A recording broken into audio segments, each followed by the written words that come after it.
नमस्कार, मेरे चैनल में आपका स्वागत है। और आज की इस वीडियो में मैं आपको बताऊंगा DCA PGD से फर्स्ट सेमेस्टर के PC पैकेज पेपर में डिस्क डिफ्रैगमेंट के बारे में। तो डिस्क डिफ्रैगमेंट क्या है और किस तरह से काम करता है, तो आज की इस वीडियो में आपको बताऊंगा। चलिए शुरू करते हैं। तो देखिए, डिस्क डिफ्रैगमेंट क्या करता है समझिएगा। तो मान लेते हैं कि ये हमारे कंप्यूटर की मेमोरी है और हम इस कंप्यूटर की मेमोरी में हमने एक फाइल बनाया है। अब वो file MS Word, Excel, PowerPoint, किसी की भी फाइल हो सकती है, जैसा कि आप ये चित्र में देख रहे हैं। अब हमने जो है, मान लेते हैं ये हमने फाइल बनाया है और इस फाइल को बना करके हम अब कंप्यूटर में करते हैं सेव। तो जब हम इस फाइल को सेव करते हैं तो ये फाइल जो होती है वो आके कहाँ पे स्टोर हो जाती है, हमारे इस कंप्यूटर की मेमोरी पे आके स्टोर हो जाती है।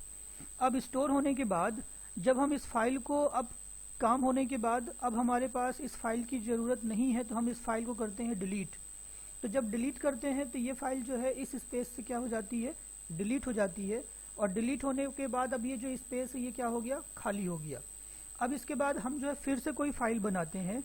अब जब हम इस फाइल को बना के सेव करते हैं तो ज़रूरी ये नहीं होता कि जो स्पेस जहाँ से हमने फाइल पहले डिलीट की थी उसी जगह पे जाके हमारी दूसरी फाइल जाकर के सेव हो जाए। वो क्या होगा, वो कहीं पे जाके दूसरी जगह पे, आप देख रहे हैं चित्र में, दूसरे मेमोरी स्पेस में जाके स्टोर हो जाती है।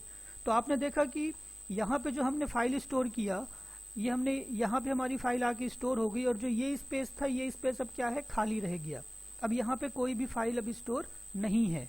तो इस तरह से जो है ये स्पेस अब क्या है, अभी किसी काम का नहीं रह गया।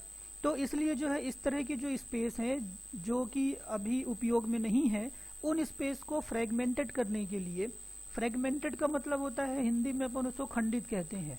तो जो स्पेस खंडित हो चुका है, खंडित मीन्स जो स्पेस उपयोग का नहीं है, उस स्पेस को उपयोगी बनाने के लिए जो है हम जो है सिस्टम टूल जिसको कहते हैं डिस्क डिफ्रैगमेंट का उपयोग करते हैं।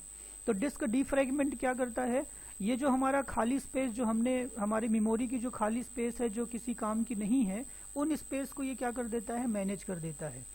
यानी ये जो हम फाइल अब सेव कर रहे हैं, ये जो स्पेस अभी जहाँ पर कोई भी फाइल स्टोर नहीं है उसको वो फ्रैगमेंटेड कर देता है। तो अब इसे हम कैसे प्रैक्टिकली करते हैं, तो चलिए देखते हैं। तो हम स्टार्ट करते हैं। हम क्लिक करेंगे स्टार्ट पे, ऑल प्रोग्राम पे जाएंगे और हम जाएंगे एसेसरीज पर।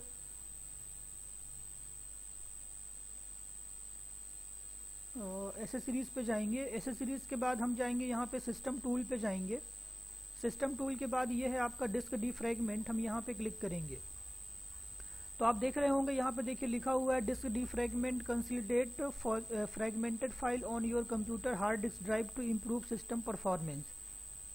मतलब ये क्या करेगा, हमारी जो कंप्यूटर की हार्ड डिस्क में जो भी फाइलें फ्रैगमेंटेड वाली हैं, मतलब जो स्पेस, जो फाइलें मूव करके हम खाली स्पेस पे स्टोर कर सकते हैं, उन फाइलों को ये फ्रैगमेंट करेगा। और फ्रैगमेंट करने के बाद होगा क्या, हमारे सिस्टम का जो परफॉर्मेंस है वो क्या हो जाएगा, इम्प्रूव हो जाएगा। हमारा सिस्टम का जो परफॉर्मेंस है वो बढ़ जाएगा। यहाँ पे आप देखें कि कुछ शेड्यूल टाइम यहाँ पे सेट टर्न ऑफ ऑन करके रखा गया है। यानी मेरे इस सिस्टम पर जो है एवरी वेडनेसडे जो है 1 AM पर ये ऑटोमेटिक रन होता है। तो आप यहाँ पे अब करना क्या है, हमको यहाँ पे ये ड्राइव दिखाई दे रही है जो हम जिसे फ्रैगमेंटेड कर सकते हैं। तो हमें उस ड्राइव को करना होगा, पहले क्या, क्लिक करना होगा। फिर इसके बाद हमें क्लिक करना होगा एनालाइज डिस्क पे। तो सिस्टम क्या करेगा, उसे पूरा एनालाइज करेगा। आप देख रहे हैं यहाँ पे एनालाइजिंग शुरू हो गई है, ये 100% तक चलेगा। एनालाइज होने के बाद जो है फिर हमें फ्रैगमेंट बटन पर क्लिक करना होगा।